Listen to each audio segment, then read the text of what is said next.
Welcome back to Lobby Concessionals, the movie podcast where nobody's right and everybody's wrong. That's Brendon. I'm Parker. I don't know if I can keep changing this up. I think I'm starting to feel like it sounds a little too rote, a little too the same every time. But what are we talking about? The intro? Yeah, my intro. That's fine. Yeah. Okay, fair enough. Nobody's watching. Speaking of, like and subscribe, share us with your friends, tell your dentist about us, let him play us while he's, I was supposed to say while he's drilling you, but that's a whole different thing. That's a different thing. But like, call someone. Put us in the office. Yeah. That is involved marketing wise. Actually, no, I'll do it for free. I don't even care. Yeah. He doesn't have to pay me anything. He doesn't even have to drill me. No, but put some use of that laughing gas. Yeah, make the laughing gas session terrifying. Now that you've got me, this isn't even your fault. This is my fault. Coworker says to me the other day that he listens to this podcast to put him and his girlfriend to sleep. I assume it was a joke. No. But Evan, if it wasn't, that's a problem, man. We need to have a conversation. But now he subliminally loves Tom Cruise. Oh, man. Okay, actually, though, back on track.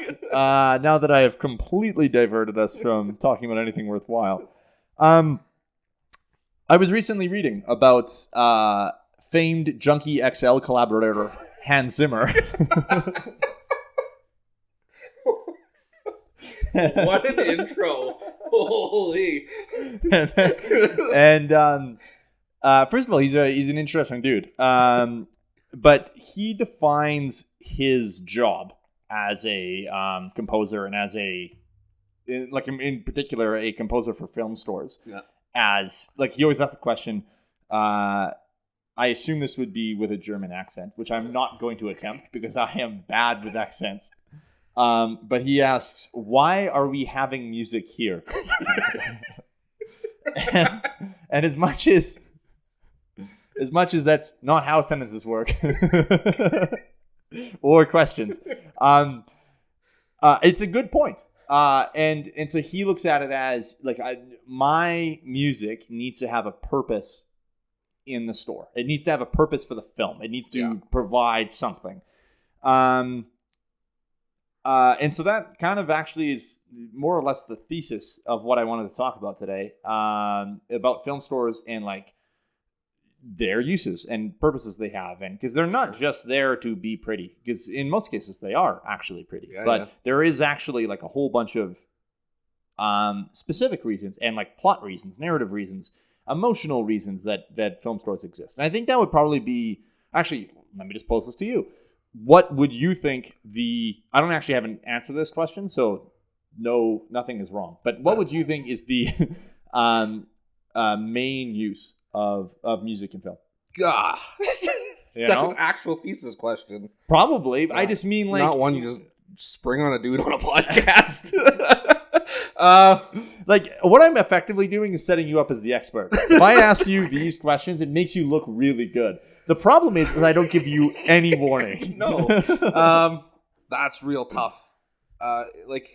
Because I don't know if like you said, there's no real answer, and I don't know that there is. But when I think of a score, I think of specific scores that make me feel a certain way or get me to do a certain thing, specifically in movies. So I wonder, is it to get you to an emotional space for a certain part of a movie? Is it to where maybe words don't do it justice? Is it the visual married with that score that is supposed to take you through the journey instead? Because I think that's what I want to answer. Yeah, and so I think that would be my gut as well, is that the primary purpose of a score is emotional resonance, and basically to maybe not like instruct the audience, but to show, like, to hit the emotional heartbeat of the film, and set some tone. But as I was doing research for this, I found that there was like a whole bunch of different things that I kind of didn't really think about, but I have seen happen in movies. Sure. So Let's see here. One of the things that they talk about here is implying a sense of space.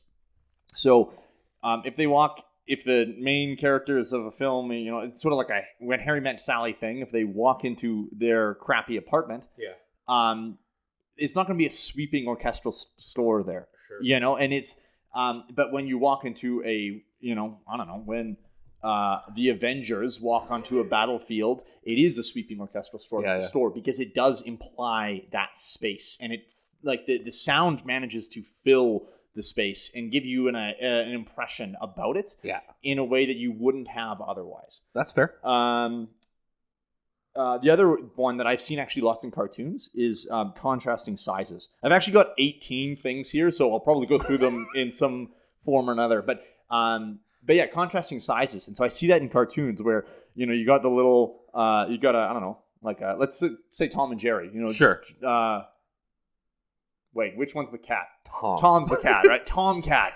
Damn it. So you got Jerry the mouse walking along. And it's it'll be like flute music. And like, and then you get Tom, the cat, walking along. And because he's much bigger, it'll be like, Never watched a Tom and Jerry cartoon, have you? Oh, clearly not. That song's reserved for the bulldog.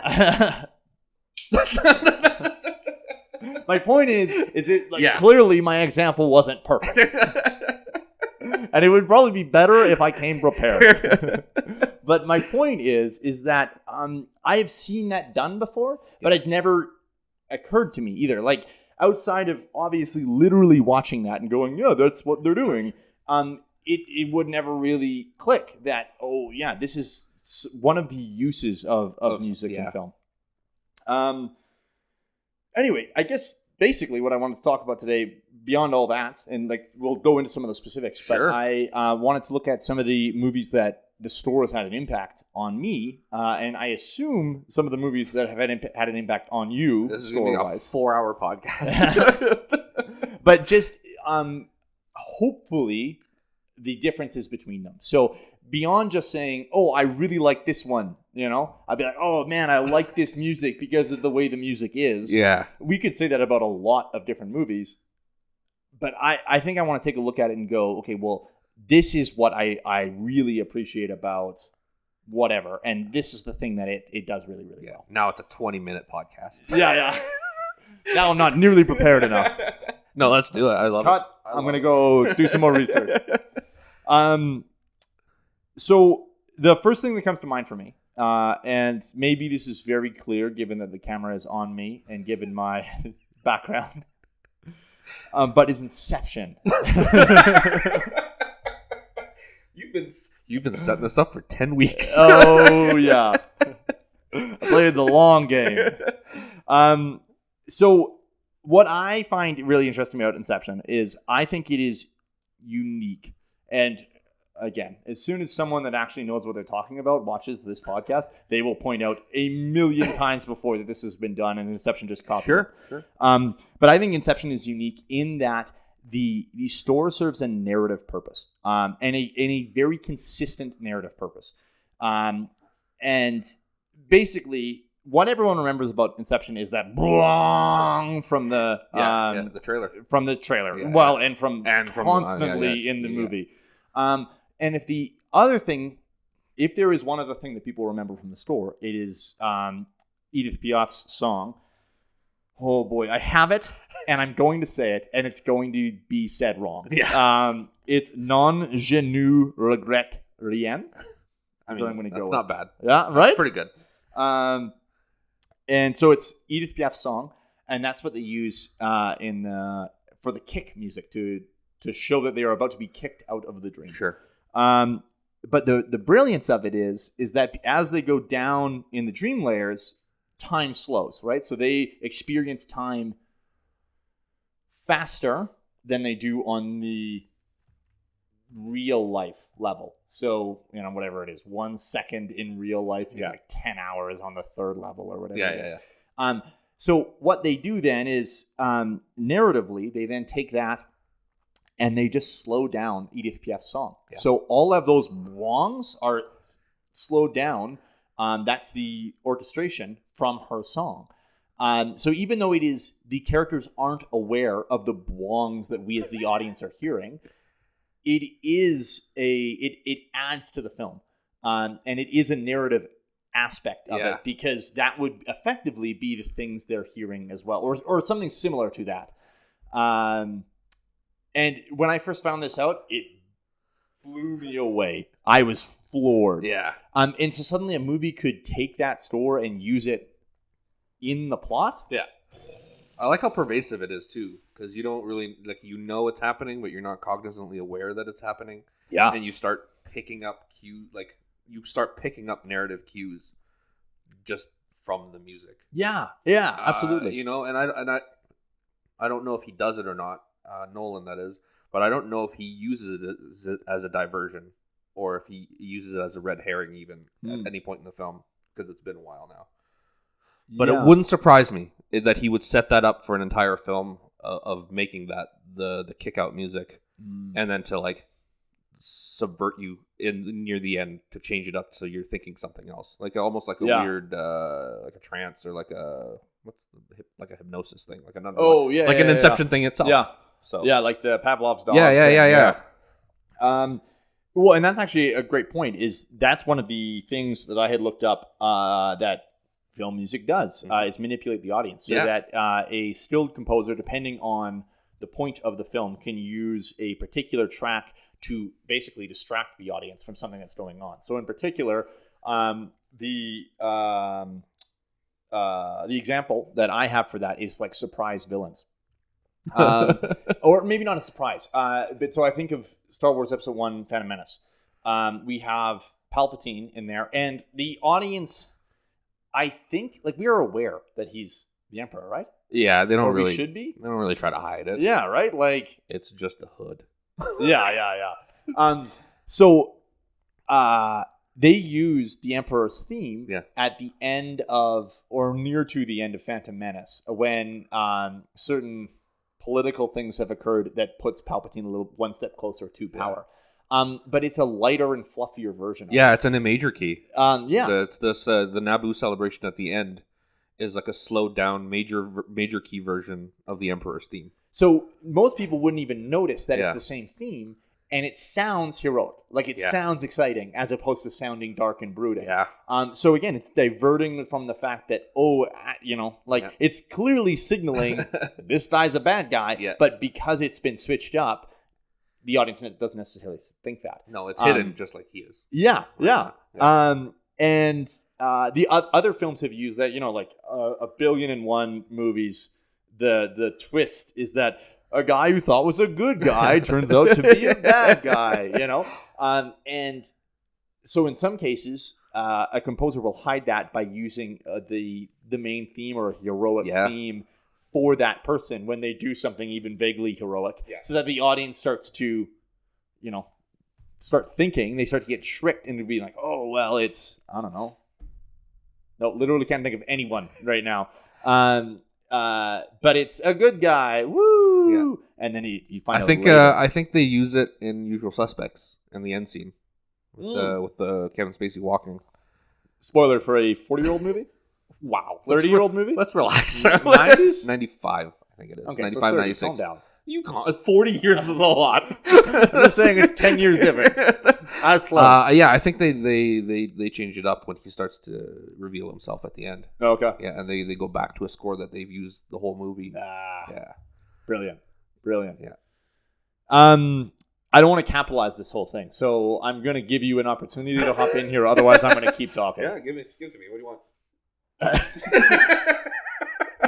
That was sort of it. I was just giving it to you open-ended. But is there a movie that really sticks out for you as having an impact film score-wise that has done something specific with?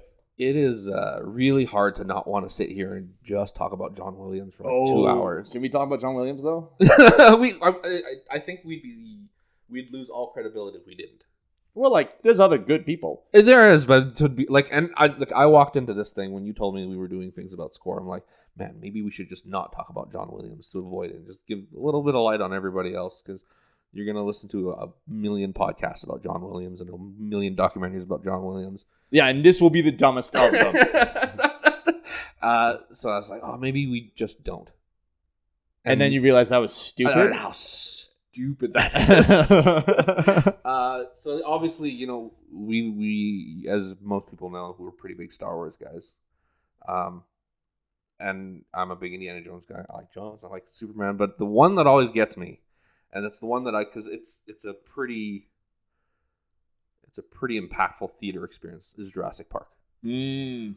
That one always gets me. You know, when the first shot where the helicopter flies right into idiot flies into the island, and the queue picks up. That gives me goosebumps every time. Every time when I hear that Jurassic Park theme. Is it because helicopters shouldn't be driving? Yeah, like it takes me right out of the movie. Yeah. Like the helicopter's just driving on the ocean. Driving along. And it just takes the realism right out of that dinosaur movie. Yeah. I wouldn't have had a problem, but for that moment. So when people talk about John Williams, it's not like Jurassic Park is like an underrated thing, but you always go to the Star Wars and the whatevers. But man, that Jurassic Park theme, every single time, and it because it happens so early in the movie, it kind of gets you up for what's to come. It's like a weird uplifting thing, and your heart gets going a little bit, and your breath kind of gets taken away because of that shot. Sure. So it does a lot of those things again. Like it sets a tone. Yeah. For what's to come, and it never slows down. Right. Like basically, they get to the island, and other than the 20 minutes where they eat and go through the lab, it's breakneck speed. After that. Yeah. So I think that theme really does a good job of letting you know what's to come. Yeah, absolutely. It really sets the tone and the atmosphere of the film. Yeah. And it's an incredible theme. Oh, so good. Yeah. And I think that's the interesting thing with John Williams is he has consistently cranked out iconic scores. Now, granted, the guy's had a 60-year career? Just about now. And so, sure, obviously, I think if anyone does something for 60 years, you're going to have some hits. But it's not that. Like, it's not like it's been a couple hits. No. That guy gets involved, and suddenly it's something iconic. Yeah. He is... I forget the stuff that he does because he's so prolific. Yeah. Like, I forget about Schindler's List, which is an amazing score. I forget that he did the Harry Potter theme. Yeah, I fully did not know that. Yeah, like I think it's the first movie. I think that's him. Yeah, and that does make sense because I actually think I've always credited Desplat, Alexandre Desplat. Yeah, with but he's Harry just Potter. the Deathly Hallows stuff, right? Is it just Deathly Hallows? I thought he was like the last half of the series, but either way, all he's doing is riffing on. Yeah, no, sorry, not all. I don't want to take that away from him. Of course. But like he builds off of that theme. Sure. Which is John Williams. Yeah, I think John Williams did the Home Alone theme. What? Yeah, it's like you forget, and those are some of my favorite movies ever. Wow. And it's just the shadow of Star Wars, Indiana Jones, Jaws, Jurassic Park is incredible. Well, and so we have to talk about a little bit about Star Wars. And one of the things that I thought was interesting with Star Wars is, and I think it's just because of how incredible that opening theme is, like the opening crawl or whatever the actual title of the song is. But I always associated it explicitly linked with the 20th Century Fox fanfare. Yeah. And that's because in New Hope, those things are there. And I don't think it's anything past New Hope, right? It's because I don't think Fox was involved in Empire or... Oh, yeah, they do. They are? Yep. So it's the fanfare still for all three of those films. The fanfare is basically through the prequels, too. What? Yeah. No, it's not. Get out of here. Yeah. Are you positive? Yeah. Okay, well, this is... learning things today. Yeah, I guess. Man, I was so sure. Anyway. But so I always linked those things. So I remember as a kid being shocked when I saw that and being like, well, we're not watching Star Wars. What the hell is this doing here? You know? It was the same with the THX thing, right? For a long time, I always associated the THX thing with Star Wars because of number one, it's a Lucas thing. Oh, sure, yeah. But that sound thing in the theater, I always associated with Star Wars. Still do sometimes. I don't find that as much personally. But I and I think that at least partially it's because the 20th Century Fox fanfare and the Star Wars opening theme are both iconic, and it's weird to almost compare them in that way because but everyone knows that 20th Century Fox fanfare. And like I said, they were always linked, but they're both so epic, you know. Especially because they have the pause, right? Because it's the fanfare, and then the Lucasfilm logo, and then it's a long time ago in a galaxy far, far away. Yeah. So it gives you like 15 seconds of nothing after the big fanfare in between, and then the explosion of the logo. I don't know if it's 15 seconds in the very first one though, because Lucasfilm didn't exist. No, so like it's just a long time ago. So it launches right in fairly quickly right then, and maybe that's the difference. Actually, is that it's New Hope that they seem quite close together in terms of timing. But that has just always stuck in my brain, and so there's always an element of I hear that fanfare and I'm like, oh boy, Star Wars, and then it's never Star Wars. It's never Star Wars. It's just Avatar. Yeah. Avatar again. But yeah, John Williams is incredible. Yeah. Do you want to talk more about him while we're here? I just want to, if we're just going to talk about him and Star Wars for a second, arguably the best part of the prequel series is John Williams. Yeah, I think that's pretty much a slam dunk. That would be a slam dunk opinion. Yeah. Between Duel of the Fates and Episode 1. Yep. And Across the Stars in Episode 2 is the best thing about that movie. I've chosen to generally wipe out Episode 2 from my brain, so I literally don't know what that means or what that is, but I'm sure if I heard it, I would recognize it. Yeah, it's the love theme. It's the Anakin Padme love theme. Oh, yeah. And it's the best part of that movie, easily. Yeah. And I know you're a big Mace guy, but it's still the best part of that movie. Mace is dope. So yeah. Just be very clear. And then the Anakin Obi-Wan duel has... it's like a bit of Duel of the Fates, and like a remux version of it, which is great still. So yeah, really well done. Yeah. Looking at a couple other. While we're talking about Star Wars, I remember this now. I had a thing. I had a plan. I had a whole thing. Yeah. Another use for music that I find is very, I don't want to say gratuitous, but gratuitous in Star Wars. Is I find a lot of Star Wars has, frankly, terrible cuts. And I know that's become a part of Star Wars now, but it's all the wipes. Yeah. And it's basically just wipes, actually. Yeah, it's a lot of wipes. But they are jarring.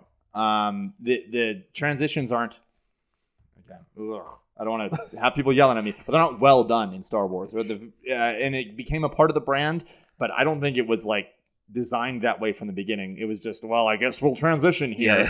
Yeah. And the store really helps to make those less jarring, because in every case there's a little bit of a... It's like when you turn a page on one of those book things, like one of those electronic readers, and it tells you, and it has a chime for you to turn the page. Oh, okay. If you notice it, especially in like A New Hope, I think like when he does one of those transition wipes, it's like Williams like, just sprinkle something. Yeah. Let's give him a little something so they know we're moving along and it's fine. Yeah. And it soothes you, because like the wipe again is jarring. It's like, oh god, now we're going somewhere else. And because there's no rhyme or reason, and maybe there isn't, and maybe that's a film study thing, but sometimes it's left to right, sometimes it's a top to bottom, and there's just nothing. There's no. It doesn't feel like there's a rhyme or reason to it. Yeah, there is a. I remember hearing that there's a difference from the very opening scene immediately following the crawl. I think the first movie it wipes down, I think, and then the second one it does the opposite. It's the only one that goes the opposite is Attack of the Clones. Everything else goes from the camera pans from bottom to up. And in Attack of the Clones, it goes from bottom down. I'm pretty sure you're wrong. I'm pretty sure it's the second movie of every trilogy. Because I seem to remember it being a big thing because Last Jedi had the same thing where they did a possibly. Same. I know it was a trivia question at Allen's one time. Fair enough. But it's not like he's been known to be perfect. Yeah, he's basically perfect. Shout out to Tailspin Trivia if you're in Calgary. Yeah, but helping with those harsh cuts is a big deal, especially in Star Wars, because again, those wipes are not easy. Yeah.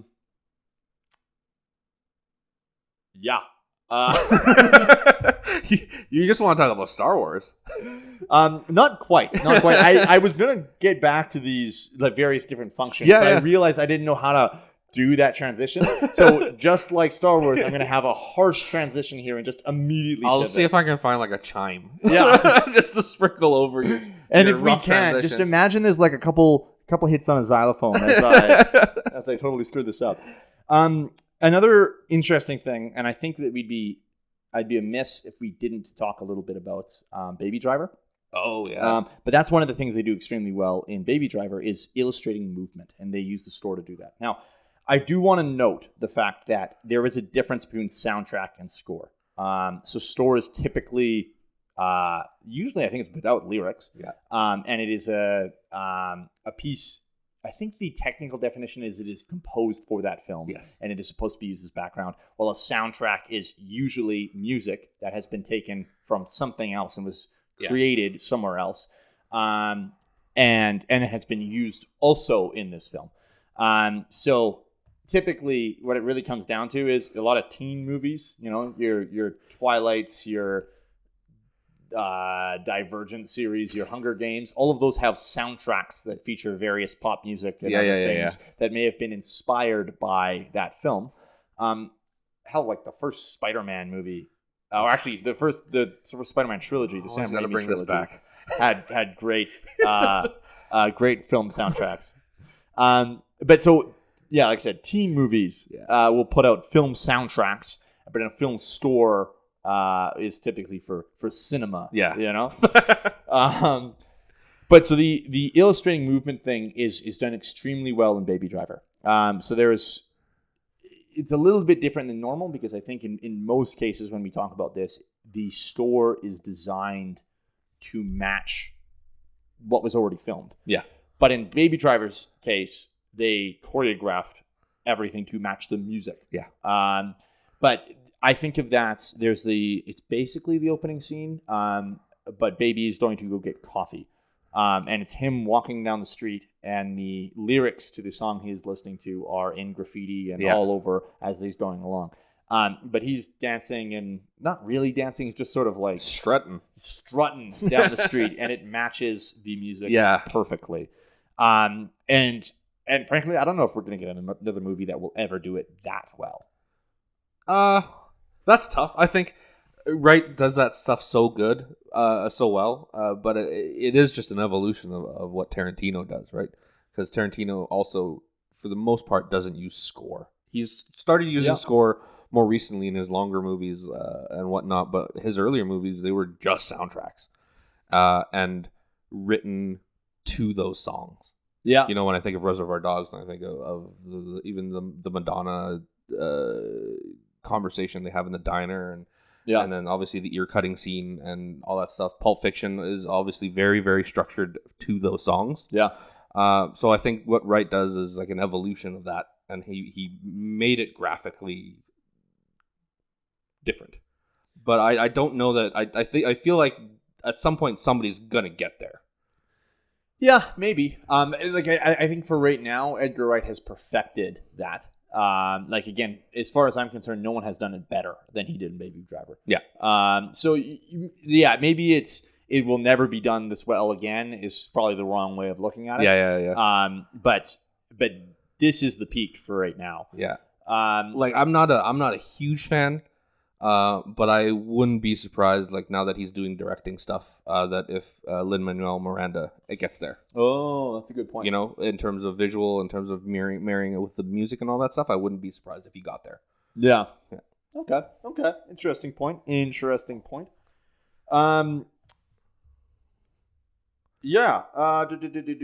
Okay, so Another store I wanted to talk about was Lord of the Rings. Howard Shore's work on Lord of the Rings. Give it to me.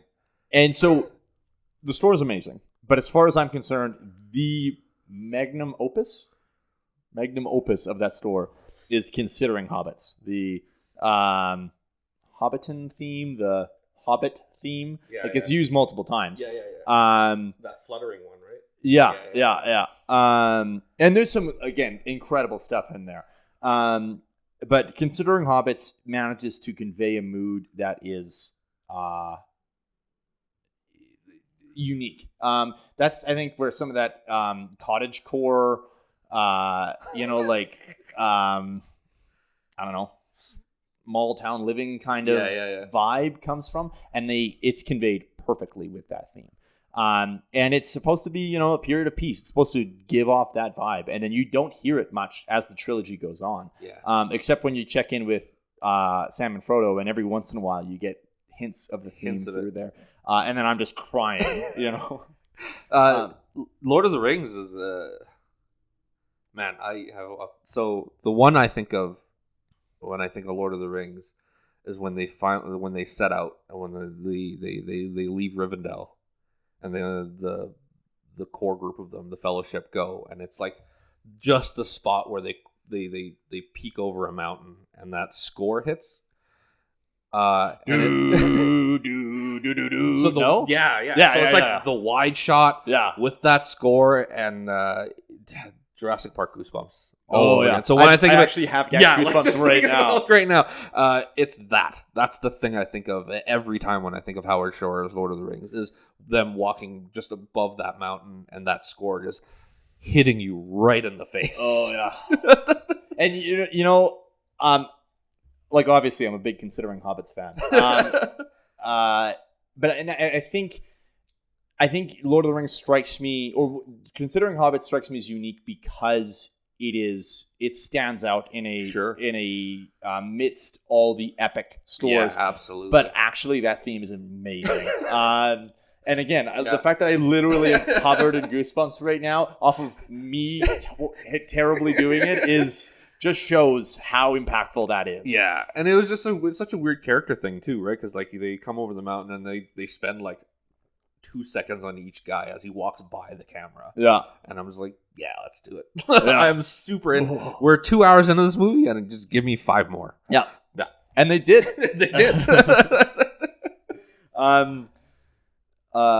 There's also, I find, some fairly unsettling portions of the Lord of the Rings theme or store. Oh. Not like maybe not unsettling, but just I'm trying to think of a better word than screechy.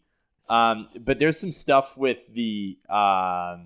with like basically anything in Mordor, but just with orcs and stuff, where it's like, I don't know, like screechy. I think is literally the best way I can put it. Oh, that's weird. When I think of the Mordor stuff or the Isengard stuff, I think heavy drums.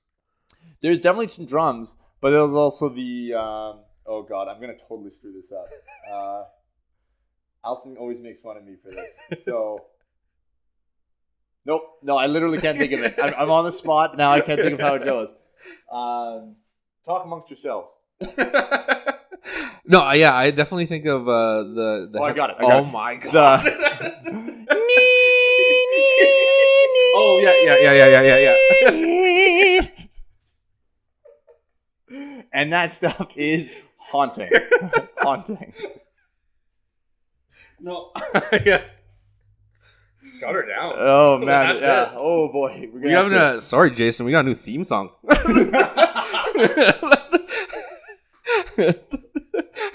That's amazing. Oh man. So some of that stuff is not only iconic, but again, like off-putting. Which is obviously purposeful. Sure. When I think of noises like that, it reminds me of Bernard Herrmann's stuff in Psycho. Oh, totally. It's supposed to be off-putting. It's supposed to be unnerving. Mm-hmm. Puts you on edge, and like it's an uncomfortable sound, right? Like I think about that.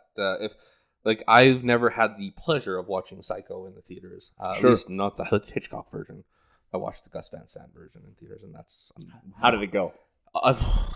I wish I was the murder victim. But I could imagine that specific sound and noise in the theater just crawling under your skin and just right up your neck. Yeah. So yeah, that weird high pitched stuff, I totally get it. There's a that's one of the functions of film music is the research I did describes it as psychological conditioning. Makes sense. Because louder and more frightening music tends to elicit a fear response. So you get sweaty palms and stuff. And I've noticed that multiple times when I'm holding a bag of popcorn and it starts slipping. That's disgusting. Oh, I'm terrified, dude. That's disgusting. It's also partially the butter. But like, fucking butter palms. I find in particular bad horror movies really rely on this. There's actually a Silent Hill movie that came out had Kit Harington in it. I think it was in 2012 or maybe 2015. Kit Harington's in one of those things? Yeah, it was not good. But I worked at the theater at the time, and I remember one of my coworkers described it as the loudest movie he's ever been in. And I'm like, what does that mean? Like, that's weird. But he's totally right. It is, in order to make up for the lack of scares, in particular in the first half of the film, they just put loud sounds. So it's, I remember there's a cut fairly early on. You're looking at the heroine, and then it cuts to like this homeless guy who looks, I think he's dead or something. But it's just, as much as a dead homeless guy isn't normal, but it's a fairly normal shot. Like, there's nothing scary particularly about it. It's just a body. But then there's this, like, loud, piercing clash. And so everyone in the theater goes, whoa.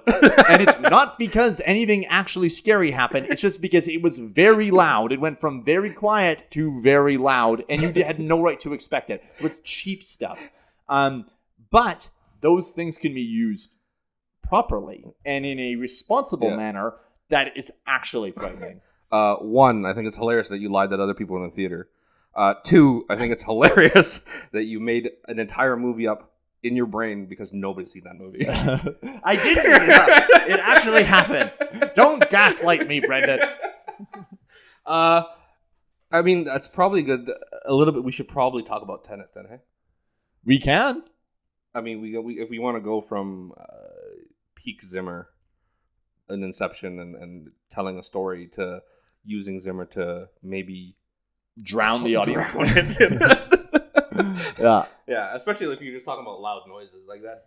I think, I always excuse Tenet. Like, I always make the excuse. I'm like, it's purposeful. Yep. It's supposed to be disorienting. The whole movie is supposed to be disorienting. But it comes to a point where you're going to over confuse your audience. Correct. And Nolan leaned into that a little bit. And I think, unfortunately, the story really suffers because Nolan decided that he didn't want the characters to be easily understandable. Yeah. And that's a whole other conversation about sound mixing and how certain modern directors seem to be leaning into that side of it, which infuriates me. But my point is that I think that because the characters are very hard to understand and they do not adjust the levels of the score suffers as a result. Yeah. It doesn't even matter how good that score is. If they are actively drowning out dialogue in an already disorienting and hard to understand film, like, it is going to come across as annoying regardless of whether the score is actually good. Yeah. And which is unfortunate that, Zimmer is being used in that way. And it's tough too because you're right. It doesn't matter how good the score is because I don't remember the score, and I'm an apologist. Yeah, it's just noise to me. Totally. Yeah. That's a great point. I wanted to talk a little bit about Pan's Labyrinth as well, because let's talk about some Del Toro. I got some Del Toro for you. Am a huge Del Toro fan, and I find myself regularly humming the fairy tale theme, the Pan's Labyrinth theme. Creepy. So it just nestled its way right into my brain. Yeah. And that story is ultimately a fairy tale, albeit a brutal fairy tale, and I guess maybe a classic fairy tale. Yeah, in a traditional sense. Yeah. But they do a very good job with that music denoting fairy tale things, even when things are terrifying. So the very first fairy tale aspect you get in the modern world, because the opening is her leaving hell, right? The very first fairy tale thing you see in the modern world is a fairy that is like a big bug crawling out of a tree. But they use the lullaby theme for it, and so they're contrasting this light and innocent theme with something kind of gross and horrendous, and those contrasts are frequently used in Del Toro's work, and I think it's gorgeous, and it's what makes him unique, and it's what makes that film. That's what sells the film ultimately. At the end of the day, it's some of the emotional core is the darkness and beauty, or the beauty and darkness, and the in some ways even the beauty in terror. Yeah, because he uses such soft noises, right? Like they're still quite sweeping and epic, but they are not what the movie is. I think the exception to the rule would be Pacific Rim, which is one of my favorite scores ever. I still use that song to, like, when we go, if I go do sports anywhere, that's the song I use. Oh yeah, is that beginning song when oh my god. When they at the beginning of the movie, when the two brothers get going and they drop into Gypsy and they the first drop, it's over. Yeah, that's the song. Oh man, and it's incredible. But it is strikingly not Del Toro. It is. Yeah. And it is a bit of a departure for him in terms of the normal stuff he creates. I think Pacific Rim's a good point. There was another one of the things that film scores are used for is uniting the audience. And so in particular, it's heroic themes. Oh my God. That bring the audience together, and it's a moment of swelling pride. And so you have that, you see that lots in Lord of the Rings. Yeah. Charge of the Rohirrim in Lord of the Rings. There is some stirring moment that just brings the audience together. The portals moment in Avengers Endgame is, again, I actually just have goosebumps. Oh man. But there's also that moment with the store in Pacific Rim. There's a bunch of them. So there's one moment I have in mind because I have a funny story. While I worked at the theater, I used to be able to have access to just basically the projectors, and so I could have people in the theater late after the last show, and everyone has left the building, and we could watch whatever. And so we would have cast come in, and I brought in friends and family and stuff, and so we watched Pacific Rim at like 2 a.m. And I remember there's a scene late in the film. It's like the climax. Stacker Pentecost, played by Idris Elba, gets up. Yeah. And he delivers a speech. Oh yeah. And it's an incredible. Oh man. What? Oh man. No, I'm gonna forget the line. That's the "Today is not that day" speech, right? Yeah. But there's a line right at the end where he says something about. Oh, you know what? Actually, it might even be earlier in the film, but he says something about you can die here on as a man, or you can fight in a Jaeger, and the theme picks up, and my dad is sitting right next to me, and again I'm in a theater packed with my coworkers and various people, and again it's 3:30 in the morning or whatever. My dad stands up. And he screams, "Jaeger!" And it's obviously that's very specific to him. It's not.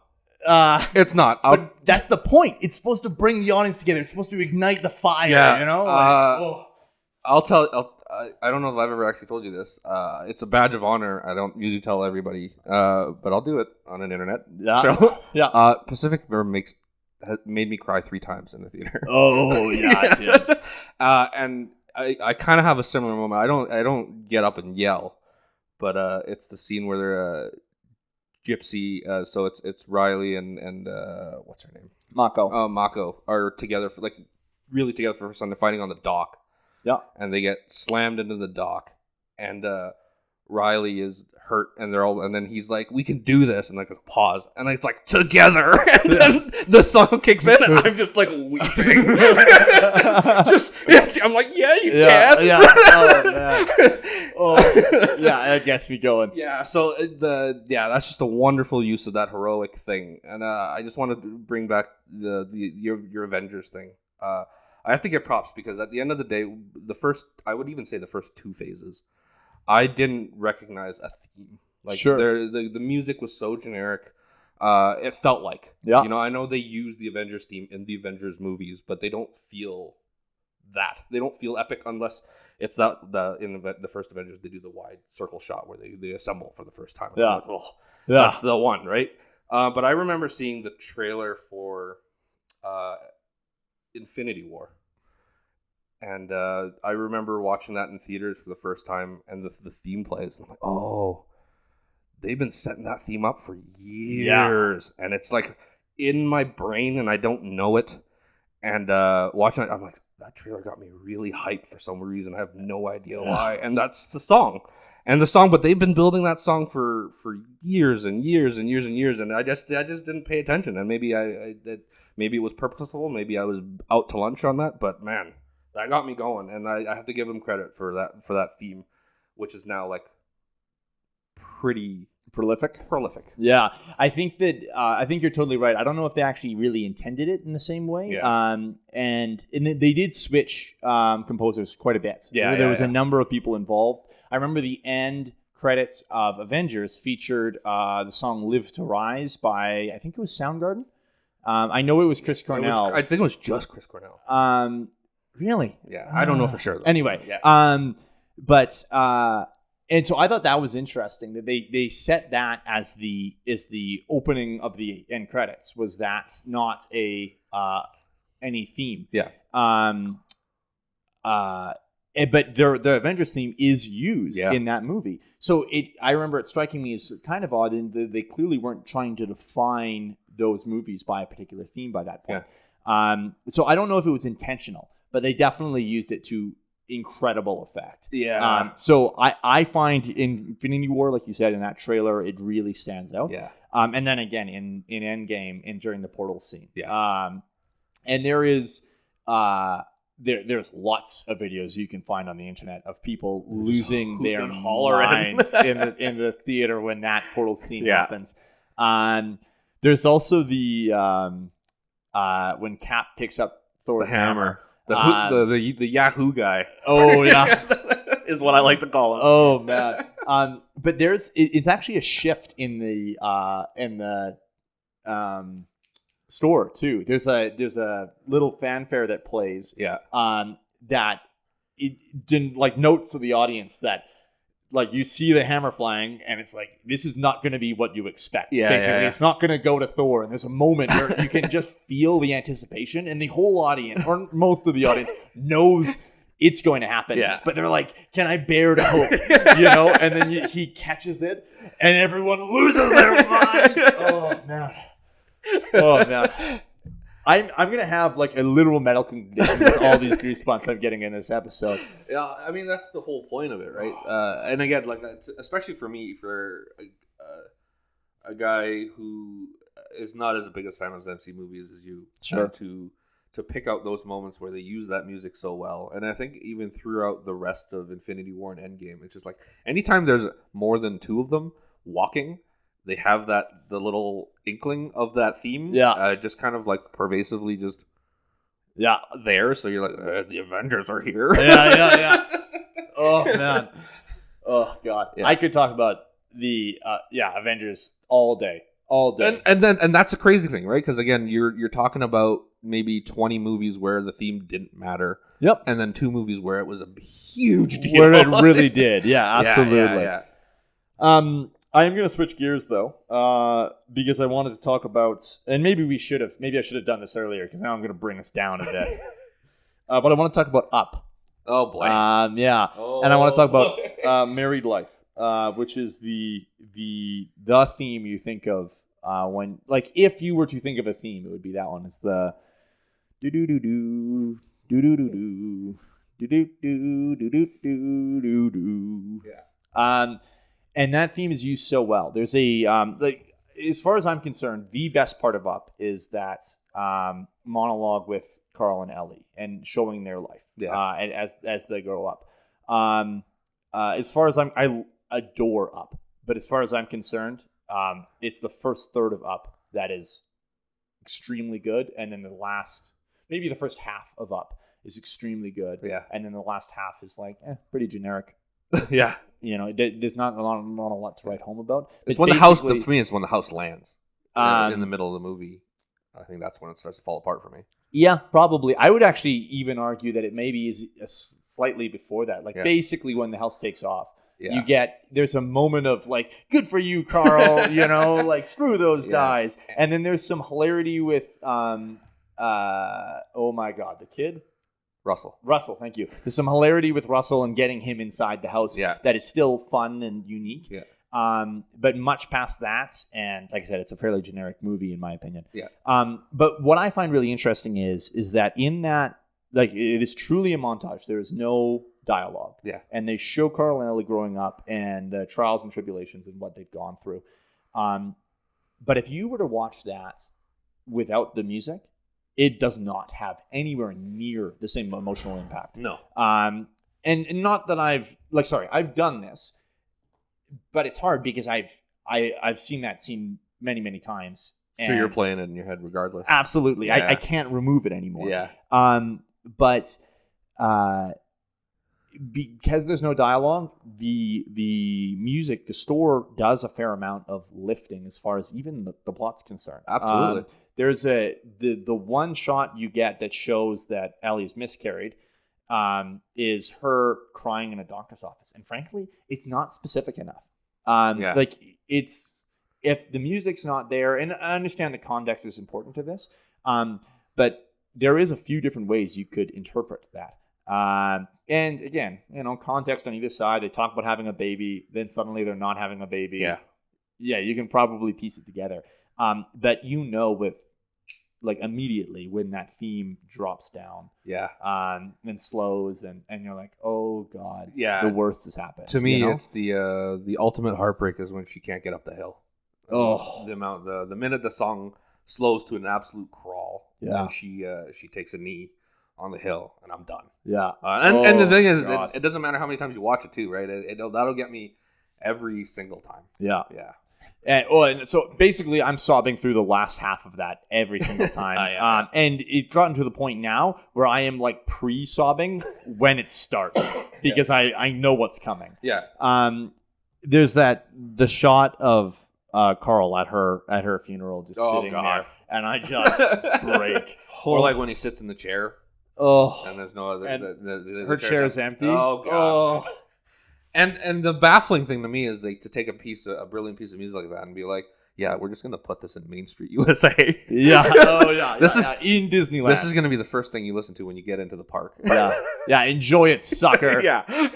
How do you like the rest of your day?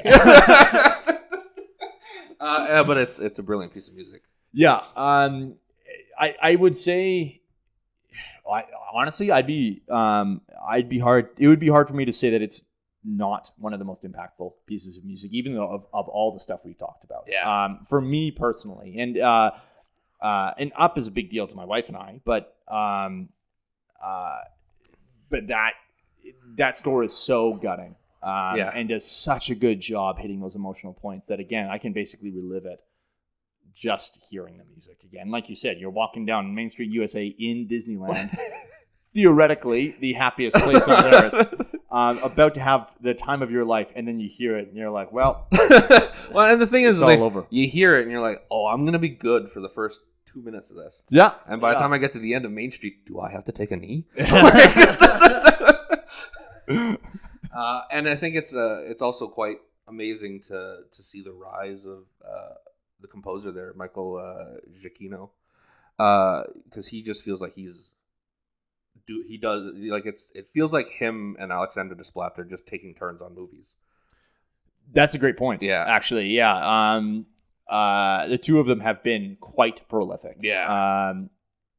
Now I have to say though, I don't know if absolutely props to their success, but I don't know if they have the same talent in terms of John Williams. Like I don't know if I can really look at it and go, oh yeah, this is a Desplat score. Yeah, that's fair. I mean? That's fair. And to Desplat's credit, he works. It feels like he works on smaller movies. He's the Wes Anderson guy now. Yep. It feels like, but Giacchino feels like he's on every major thing now. You know, like he did the Batman score, and that feels like wait, what? Yeah, right. No, I thought that was Nirvana. Damn it. But you could have fooled me. Like it's very Zimmer like. Yeah, absolutely. You know, he did. He's taken over most of the Star Wars stuff. Because I think he did Rogue One. Oh, okay. And him and oh god, now I'm not going to remember it. No, the guy that did the score on Mando is pretty prolific in with Star Wars. Ludwig Gorman. Yeah. Göransson. Is it Göransson? Göransson. Göransson. It's definitely it's not Gorman for sure. Yeah, but Ludwig is now quite prolific as well. But I think it was basically just Mando, and then he suddenly blew up. Yeah, he kind of stole. Like I feel like with TV, it's like Göransson and Ramin Djawadi. Oh yeah. The Game of Thrones guy. Game of Thrones, Pacific Rim. Yeah, that guy. He seems to be also everywhere. Yeah, it's a great point. Yeah. Personally, I am out of. Like that, those were the main touch points I wanted to hit. You want to maybe give a couple of shout outs to some favorite scores? I mean, I know you have been the whole time. That's kind of been the whole thing, yeah. Yeah, but even some low key ones that you think people should appreciate more. We've talked about some big ones, so you got some small ones in there. Man, you're really throwing me under the bus here. I guess I do it. It's a receipt. Yeah. If I say Silver Linings Playbook, is it weird because it's right behind you? I mean, you did Inception, so you might as well. I don't see Inception, though, when I'm talking, you know? I just know you never see the Inception. It's not lower key, but I do want to mention Fight Club. I think the Chemical Brothers do a great job throughout that story, and it's unique. It feels like it's very specific to them. And actually, you know what? Most David Fincher stuff, most of his... I'm surprised you didn't go with Reznor and Atticus Ross stuff. You don't talk about that at all. Yeah, Social Network is incredible. Yeah. They did a really, really, really good job. And I think most of his stuff is pretty iconic. Yeah. I wanted to really quickly talk about Cliff Martinez.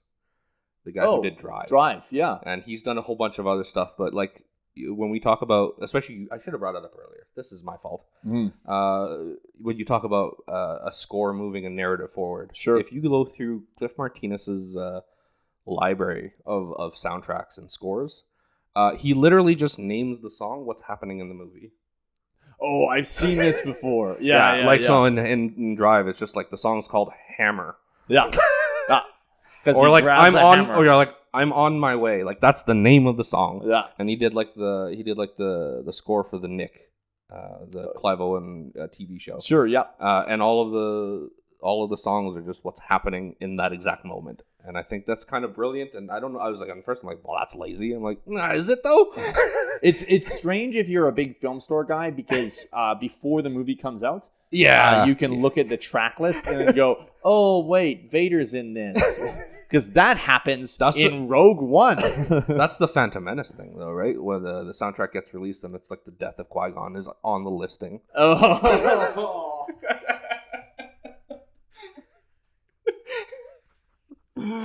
that's brutal. So I wanted to mention Cliff Martinez, and I also wanted to mention really, really quickly one of my favorite scores of all time is The Last of Mohicans.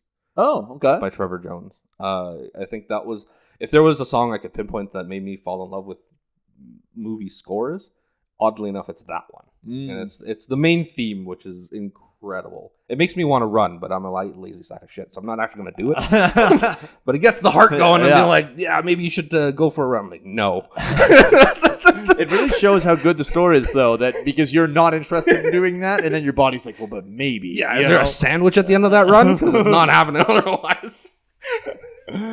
That's pretty sweet. Yeah, I just wanted to give a little shout out to some favorites. I mean, I could go on all day. I don't have anywhere to be. Be my guest. Brick by Nathan Johnson. Oh. Is incredible. We talked about using that high-pitched frequency for unsettling and unnerving earlier. Sorry, but that is for the film Brick? For the film Brick. By Ryan Johnson. By Ryan Johnson. They are not related. They are not related? They are not. As far as I know, as far as I could find, they are not related. But Nathan Johnson, he uses a lot of those high-pitched violin and stuff like that to kind of give you just a sense of foreboding misery throughout that whole film. And it's one of my favorite scores ever is Brick, which is one of my favorite movies ever. But, it's a really good movie. Big Ryan Johnson guy. Big Come JGL at me, guy. nerds. Yeah. Big Ruin Johnson. Yeah. That's sweet, dude. Yeah. Let us know in the comments if we have, we've definitely missed stores. There's lots. I mean, we didn't even talk about Ennio Morricone. Yeah. We just didn't. Nothing. We just nothing. didn't. No, there's a whole bunch of things we skipped. But let us know if we missed your favorite store. Or there's something, we should talk about again in the future. Because that's the thing. I think this topic's pretty big. We can definitely come back to this. I did 6 of my 18 functions of film music things. So I've got a whole list here. Yeah, I didn't get to talk about Vangelis. It's a whole thing. It's a whole thing. Yeah. Yeah. Yeah, but let us know if we're, like I said, we missed your favorites.